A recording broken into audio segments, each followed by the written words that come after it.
السلام عليكم ورحمة الله وبركاته. ازيكم حبايبي؟ عاملين ايه؟ يا رب تكونوا دايما بخير. خدي اقولك على فكرة حلوة وناخد عليها ثواب. بس قبل ما ابتدي الفيديو حط اللايك لاختك شوشو حبيبتكم. عملت خير؟ قولولي عملتوا خير ولا لا النهاردة. تعالوا النهاردة كده نعمل خير بسيط جدا جدا جدا. طبعا يا جماعة جو حر نار بصراحة، ربنا يهون علينا يا رب. فانا بصراحه جات لي النهارده فكره كده، والله كان اول مره بصراحه ان انا اعملها. جبت كده علبه وحطيت فيها حبه رز، وكان باقي عندي كده حبه عدس صغيرين حطيتهم. قلت بقى للعصافير للحمام للطيور، طبعا انتوا عارفين احنا قاعدين في مزرعه مانجا، فالطيور بتيجي كتير بتقف كده على سور البلكونه.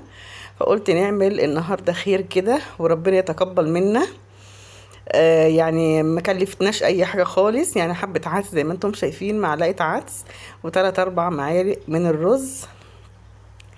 والله العظيم عايزه اقول لكم، وجايبه لهم ميه ساقعه من الكاتل حطيتهم كده. بصراحه يا جماعه ما لقيتش عندي غير المجات الصغيره ديت، بصراحه ما كنتش بستعملها، فقلت اطلعها كده احط لهم فيها حبه ميه.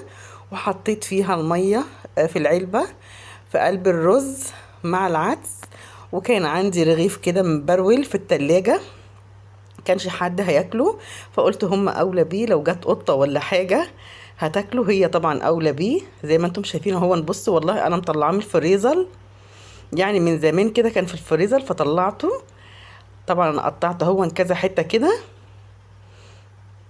وهحط الحاجات دي زي ما انتم شايفين كده على سور البلكونة.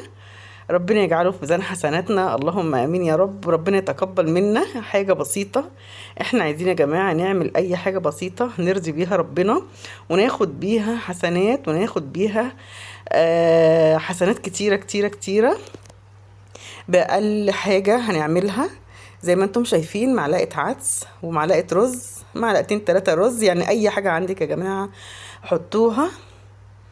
لو رغيف عيش، اي حاجة حطوها كده. لو معلش يعني في الكلام، لو عندكم فراخ او سمك ما ترموش الشوك بتاعه او ترموا العظم بتاع الفراخ في الزبالة، لا حطوها كده على سور البلكونة او حطوها في الارض تحت في الشارع.